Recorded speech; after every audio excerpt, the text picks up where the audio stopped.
Qadrli do'stlar, Palma Kredit savdo markazida ham biz konkurs qilayotgandik. Hozir ko'zlarning oldida g'olibimizni aniqlaymiz, ya'ni birinchi g'olibimizni aniqlaymiz. Ya'ni mana shu bitta sovg'amizni egasi bo'ladi hozir.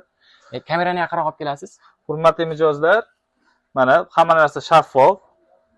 Xo'p, mana sanoqchi botimiz orqali eng ko'p odam to'plagan mijozimiz subhanalloh nik asosida Telegramda faoliyat ko'rsatuvchi mijozimiz.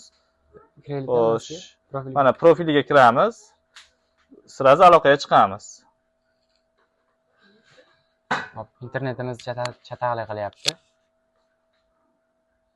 Mijozimiz onlayn bo'lmaganligi sababli aloqaga chiqolmadik. Голосовой tashlaymiz. Hurmatli mijozimiz, sizni Palma savdodan beri qilyapmiz. Xo'p, omadli ishtirokchi aksiyamizda, ya'ni Telegram kanalimizga eng ko'p odam qo'shganlarda birinchilarda bo'lganligingiz uchun sizga ajratilgan sovg'alardan bemalol bittasini kelib tanlab olishingiz mumkin. Iltimos, bizga aloqaga chiqsangiz. Men Palma savdoni adminlari, rahbarlari bo'laman. Ismim Bahromjon. Mana mijozimizga голосовой tashladik. O'zlari aloqada bo'lmaganliklari uchun aloqaga chiqishlari bilan chaqiramiz, kelib bemalol yoqqan sovg'alarni bittasini tanlab olishlari mumkin. Undan tashqari o'yinimiz tugagani yo'q. O'yinimiz yana davom etadi. Sizlar ham ko'p odamni qo'shsalaring, sizlar ham mana shu sovg'alardan birini yutib olishinglar mumkin.